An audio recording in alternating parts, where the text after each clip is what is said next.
Hello students, अस्सलाम वालेकुम। उम्मीद है कि आप लोग सब खैरियत से होंगे। मेरा नाम श्याम गौरी और आज हम पढ़ने वाले हैं स्टूडेंट फिजिक्स क्लास 11 की और चैप्टर नंबर 2 का दो टॉपिक रहेगा लगभग। एक लॉ ऑफ साइन रह गया है और एक रह गया वेक्टर प्रोडक्ट। तो आज मैं आपको पढ़ाने वाला हूँ स्टूडेंट वेक्टर प्रोडक्ट। तो वेक्टर प्रोडक्ट है क्या असल में? तो बहुत आसान चीज़ है स्टूडेंट, ज़्यादा मुश्किल कोई चीज़ है नहीं स्टूडेंट। तो सुनते जाइएगा। हमें वेक्टर प्रोडक्ट कब बोलते हैं, सुनिएगा स्टूडेंट। और इस वेक्टर प्रोडक्ट को हम लोग बोलते हैं क्रॉस प्रोडक्ट भी। अभी क्रॉस प्रोडक्ट क्यों बोलते हैं इसकी वजह भी समझ में आ जाएगी। अभी देखो स्टूडेंट, आप सब जानते हैं फिजिकल क्वांटिटीज़ के बारे में। फिजिकल क्वांटिटीज़ क्या होती हैं? जिसको हम मेजर कर सकें, नाप सकें ना। सो हर वो चीज़ जिसे हम मेजर कर सकें उसे हम बोलते हैं फिजिकल क्वांटिटी। और हमने फिजिकल क्वांटिटी को दो हिस्सों में डिवाइड कर दिया है, एक स्केलर क्वांटिटीज़ और एक आ गई वेक्टर क्वांटिटीज़। अगर आप कभी भी दो वेक्टर्स को मल्टीप्लाई कराएं और उन दोनों वेक्टर को मल्टीप्लाई कराने के पर आपको जो क्वांटिटी मिले वो भी अगर एक वेक्टर क्वांटिटी है तो उसके बाद हम उसको बोलते हैं vector product. For example angular momentum की बात करें तो ये एंगुलर मोमेंटम क्या है? एक वेक्टर क्वांटिटी है। और ये हमें कब मिलती है? जब हम r को मल्टीप्लाई करवाते हैं लीनियर मोमेंटम से, पोजीशन वेक्टर को मल्टीप्लाई करवाते हैं लीनियर मोमेंटम से। जो हमारे को इन दोनों को मल्टीप्लाई करवाने के बाद जो क्वांटिटी मिलती है वो भी एक वेक्टर क्वांटिटी है, जिस वजह से हम इसे बोलते हैं वेक्टर प्रोडक्ट। और प्रोडक्ट का मतलब तो आपको पता ही है, मल्टीप्लाई। तो ये जो प्रोडक्ट है ये कहलाता है वेक्टर प्रोडक्ट। और इसी को हम लोग क्रॉस प्रोडक्ट क्यों बोलते हैं? क्योंकि हम r और p दोनों वेक्टर के दरमियान जो मल्टीप्लिकेशन शो करते हैं वो क्रॉस से करते हैं। इसी वजह से ये जो प्रोडक्ट कहलाता है वेक्टर प्रोडक्ट के साथ साथ इसे हम लोग क्रॉस प्रोडक्ट भी बोलते हैं। तो कितना मुश्किल कॉन्सेप्ट तो नहीं था, बिल्कुल हलवा कॉन्सेप्ट था। और डॉट प्रोडक्ट का कॉन्सेप्ट क्या है कि डॉट प्रोडक्ट का कॉन्सेप्ट ये है वर्क डन जो है एक स्केलर क्वांटिटी है। और ये हमें कब मिलती है? जब हम फोर्स को, जो एक वेक्टर क्वांटिटी है, जब उसको मल्टीप्लाई करवाते हैं डिस्प्लेसमेंट से तो हमें जो मिलती है quantity that is scalar quantity. जिस वजह से हम लोग बोलते हैं ये जो प्रोडक्ट है ये क्या है? एक स्केलर प्रोडक्ट है। क्यों? क्योंकि ये जब हमने दो वेक्टर क्वांटिटी को आपस में जब मल्टीप्लाई करवाया तो हमें जो क्वांटिटी रिजल्ट के अंदर मिली वो तो एक स्केलर क्वांटिटी है, जिस वजह से इसके प्रोडक्ट को हम लोग बोलते हैं स्केलर प्रोडक्ट। क्योंकि हमें इसके रिजल्ट में क्या मिल रहा है? स्केलर मिल रहा है, जिस वजह से ये क्या कहलाता है? Scalar product. और ये वेक्टर प्रोडक्ट क्यों कहलाता है? क्योंकि ये दोनों वेक्टर को मल्टीप्लाई करवाने के बाद जो क्वांटिटी हमें मिल रही है वो भी एक वेक्टर है, जिस वजह से ये कहलाता है वेक्टर प्रोडक्ट। और इसको डॉट प्रोडक्ट क्यों बोलते हैं? क्योंकि यहाँ जो मल्टीप्लिकेशन को शो किया जा रहा है वो डॉट से किया जा रहा है, जिस वजह से हम इस प्रोडक्ट को बोलते हैं डॉट प्रोडक्ट। इंशाल्लाह ये कहानी इतनी मुश्किल नहीं है और आपको समझ में भी आ गई होगी। तो आए जरा अब इसकी डिटेल में बढ़ते हैं और इसको डिफाइन करते हैं। कैसे डिफाइन कर सकते हैं? आसान ज़बान में अभी कर सकते हैं कि if we multiply two vector quantities then we get a vector quantity then the product is called vector product. तो अब इसको इस तरीके से भी डिफाइन करते हैं। आज जरा इसको लिख देता हूँ। तो यहाँ लिख दिया, क्या लिखा? When the product of two vector quantities equal to the another vector quantity then फिर सच अ वेक्टर, ऐसे वेक्टर को such a product is called vector product. Clear है? बोल रहा है ऐसे प्रोडक्ट को हम लोग बोलते हैं क्या? Vector product. और आपको पता है, अभी मैंने बात बताई थी कि यहाँ पर हम किससे डिनोट करते हैं? क्रॉस से। तो it is denoted by cross. इसी वजह से इस वेक्टर प्रोडक्ट को हम लोग बोलते हैं क्रॉस प्रोडक्ट भी। तो हम यहाँ बोलेंगे देयरफॉर, लिहाजा it is also called cross product. इसी वजह से इसे हम क्रॉस प्रोडक्ट भी बोलते हैं। चलिए भाई, अब इसको लिखना कैसे है ना, तो वो भी बहुत इंपॉर्टेंट है। तो मैंने लिखा cross product of two vectors, एक ए वेक्टर है और एक बी वेक्टर है। तो अब हम इसके क्रॉस प्रोडक्ट को कैसे लिखें? तो भाई बहुत आसान सी बात है, हम क्या लिखेंगे? ए लिखेंगे, ए वेक्टर लिखेंगे, ए वेक्टर लिख दिया। उसके बाद इसको क्रॉस से डिनोट करते हैं यहाँ पर प्रोडक्ट को। उसके बाद ये आ गया बी वेक्टर और ये भी एक वेक्टर क्वांटिटी है। क्लियर है? तो याद रखिएगा जब आप ए क्रॉस बी करते हैं तो आप इस किसके बराबर होता है, magnitude of A magnitude of B into sine theta, और यहां पर लगाना चाहे तो यूनिट वेक्टर को भी इंक्लूड कर दें। क्लियर है? इंशाल्लाह बात क्लियर हो गई। छोटी सी बात थी, आपको तो पता था। सुनिएगा, आपको एक बात तो पता ही है। आप बोलेंगे सर कौन सी बात? आपको पता था कि अगर हम दो वेक्टर लें, एक ए वेक्टर लें और एक हम बी वेक्टर लें, और जब हम इनका डॉट प्रोडक्ट लेते हैं तो वो किसके बराबर होता है, magnitude of A magnitude of B into cos theta के बराबर होता है। ऐसा ही है? आप बोलेंगे सर बिल्कुल। तो उस जब हम डॉट को रिमूव करते हैं तो कौन सा फंक्शन आ जाता है, कॉस थीटा।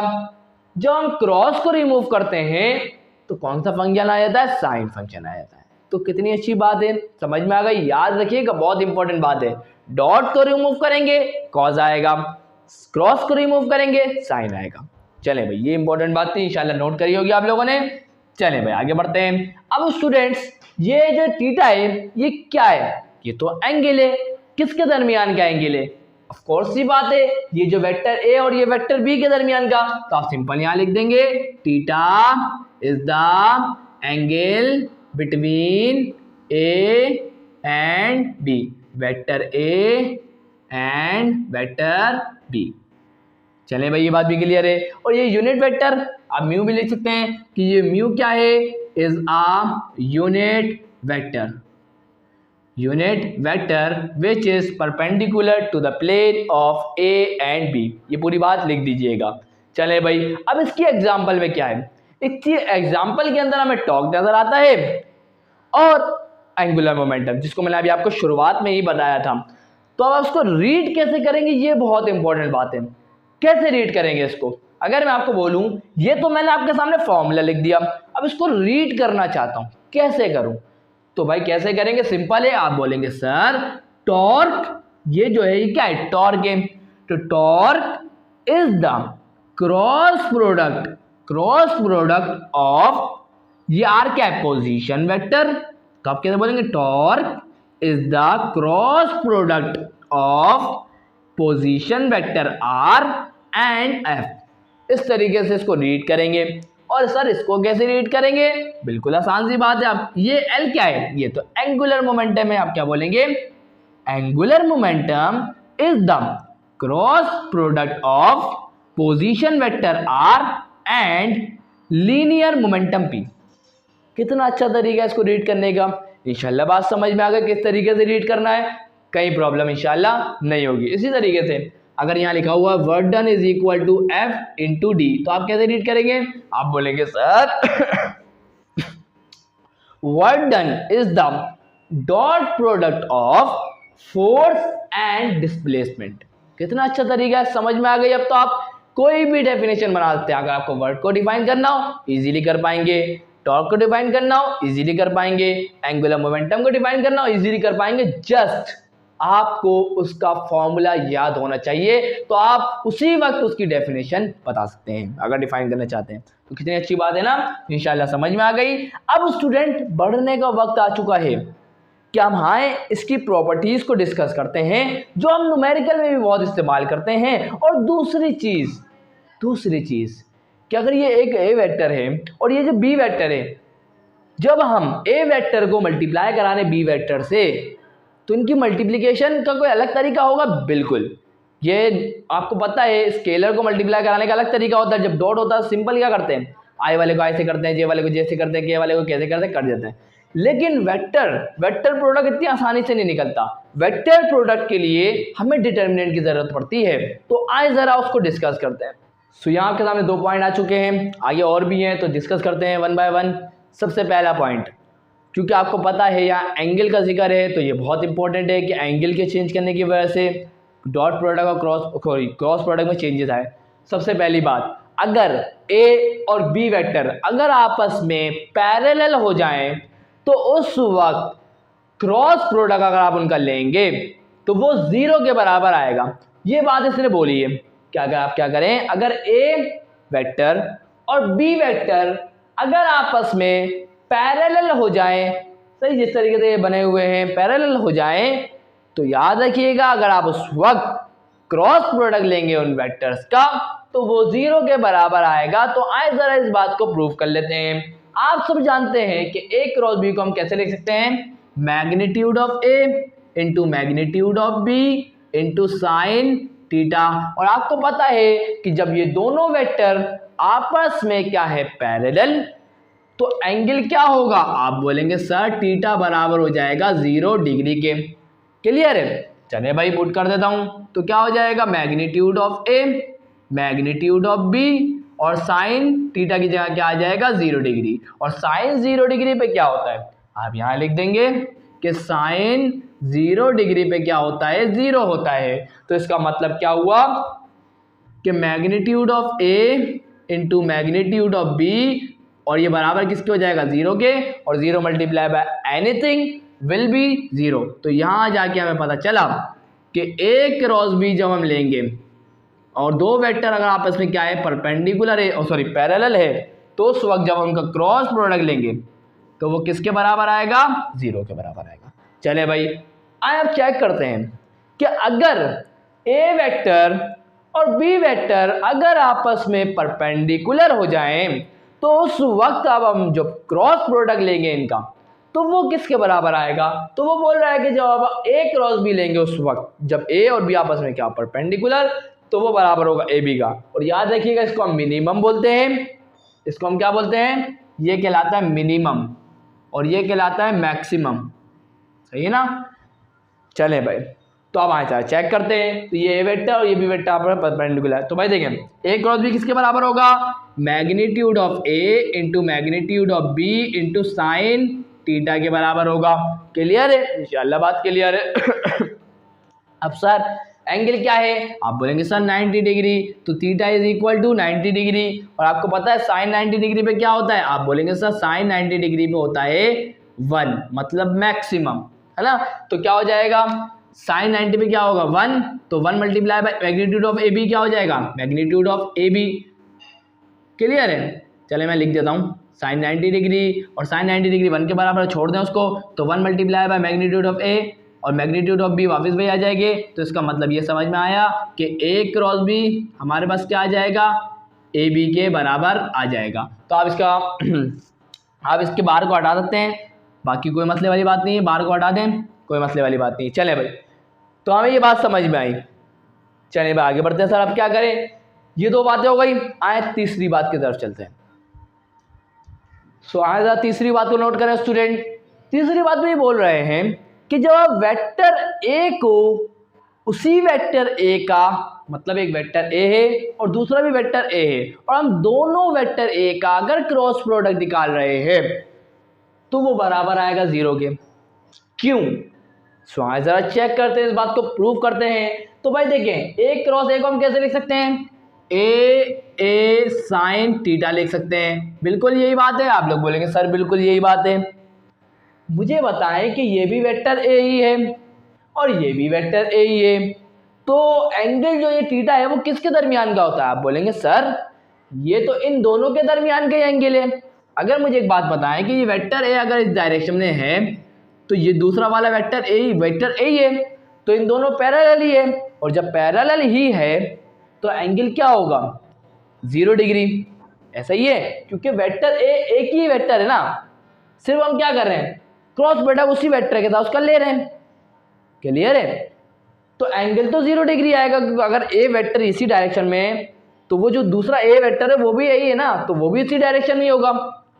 इसी वजह से दोनों के दरमियान का एंगल क्या होगा, 0 डिग्री। सो आए जरा एंगल को 0 डिग्री पुट करते हैं। और आपको पता है कि साइन 0 क्या होता है, आप बोलेंगे सर 0 होता है ना।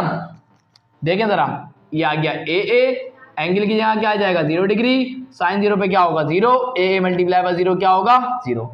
इस तरीके से जब हमने ए क्रॉस ए लिया तो वो बराबर किसके आ गया, 0 के।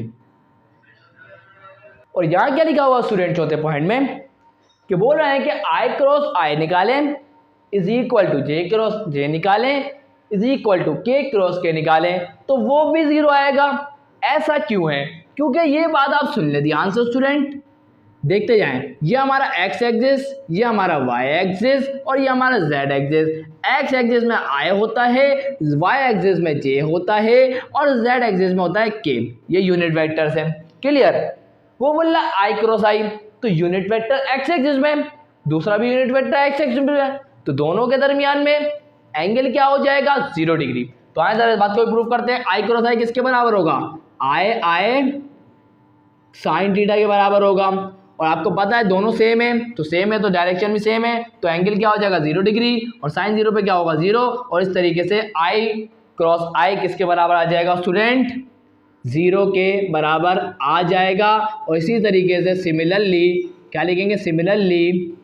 इसी तरीके से सिमिलरली जे क्रॉस जे भी किसके बराबर होगा? 0 के। और के क्रॉस के भी किसके बराबर होगा? वो भी 0 के बराबर होगा। क्लियर है?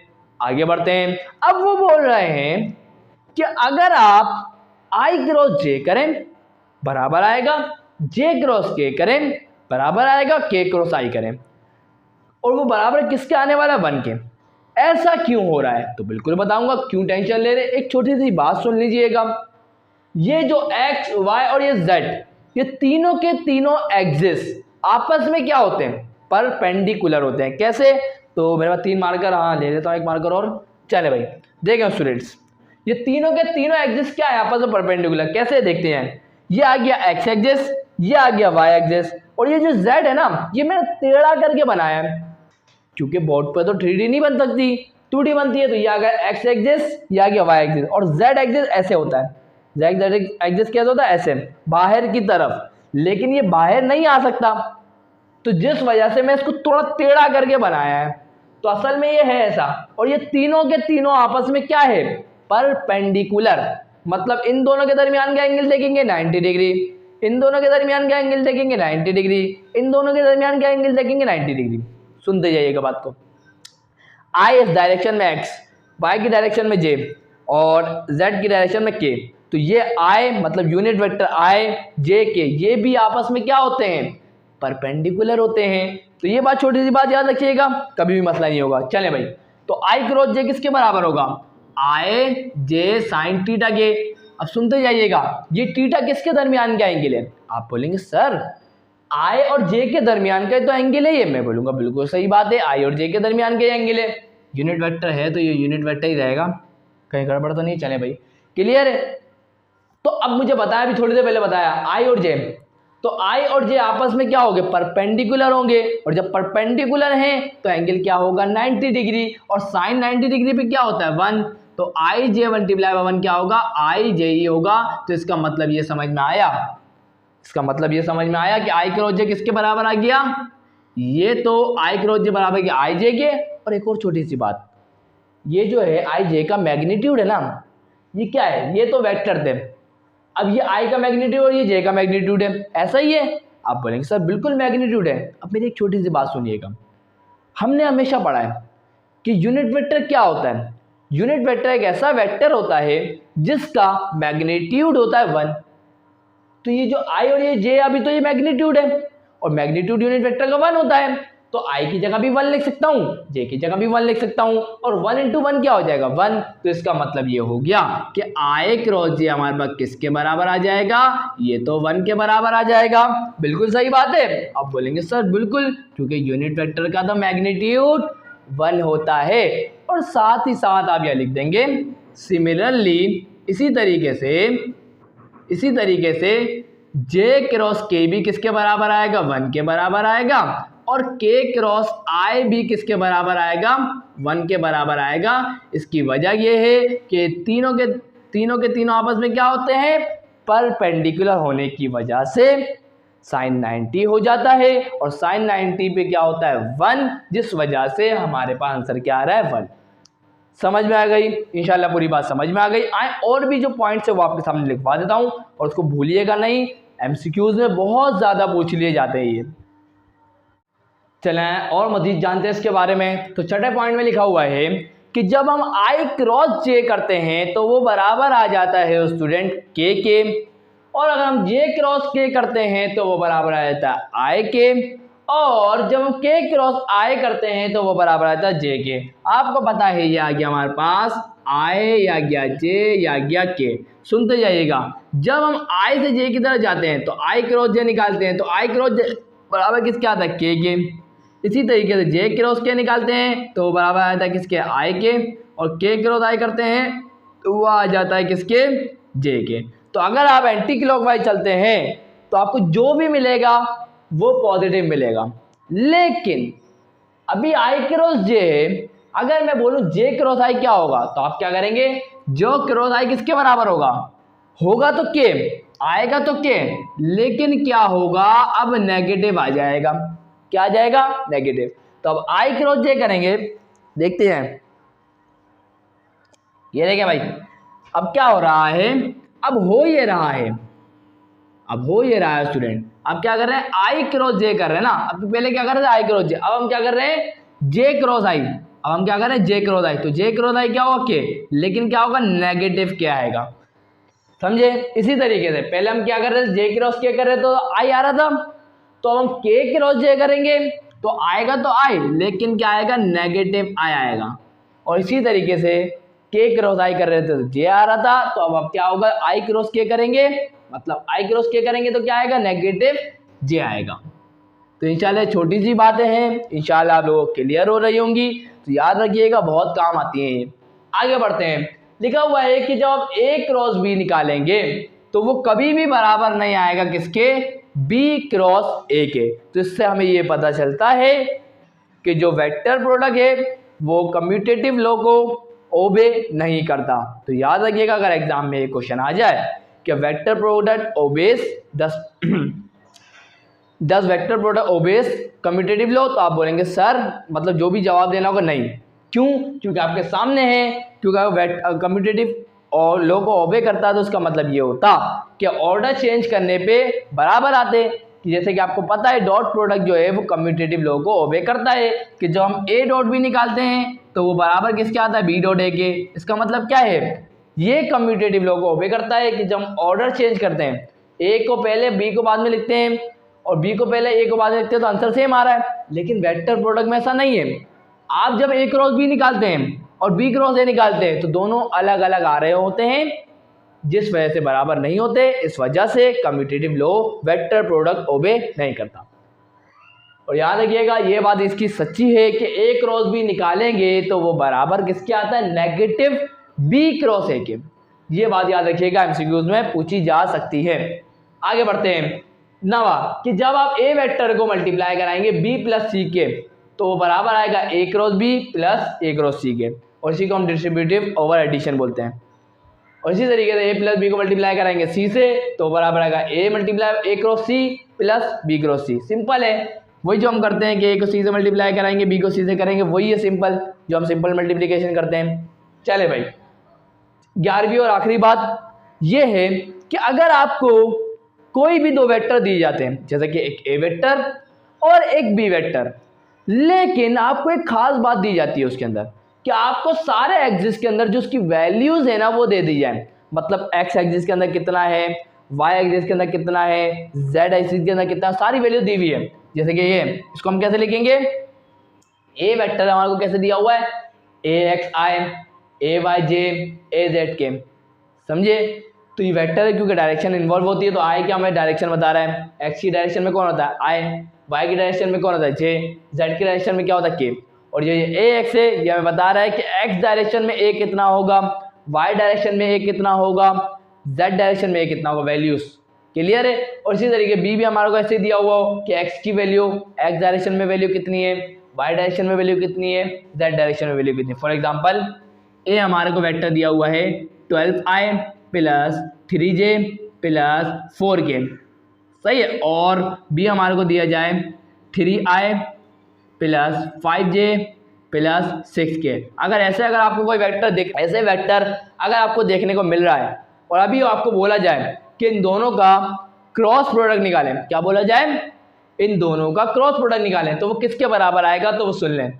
सबसे पहले तो आप क्या लिखेंगे, पहले रो के अंदर लिखेंगे आई जे के, लिख दिया। उसके बाद क्या करेंगे, पहले कौन सा वेक्टर है, ए वाला वेक्टर है, तो आप ए वाले के सारे कंपोनेंट यहाँ लिखेंगे, मतलब ए एक्स, ए वाई और ए जेड लिख देंगे। और उसके बाद बी है तो बी वाले के कंपोनेंट लिख देंगे, बी एक्स, बी वाई और बी जेड। उसके बाद उसका डिटर्मिनेंट वॉल्यूम करेंगे तो आपको मिल जाएगा ए क्रॉस बी। और अगर आपको यहाँ देख के बताऊं तो देखें, ए वेक्टर लिखेंगे पहले तो ए एक्स हमारे पास क्या है 12, ए वाई हमारे पास क्या है 3, ए जेड हमारे पास क्या है 4, बी एक्स हमारे पास क्या है 3, बी वाई हमारे पास क्या है 5, बी जेड हमारे पास क्या है 6। क्लियर है। अगर ये हो जाए कि ए क्रॉस बी नहीं मांग रहे भाई, वो बोल रहे हैं हमारे को कि बी क्रॉस ए हमें बता दो, मैंने बोला भाई बिल्कुल कोई मसले वाली बात नहीं है।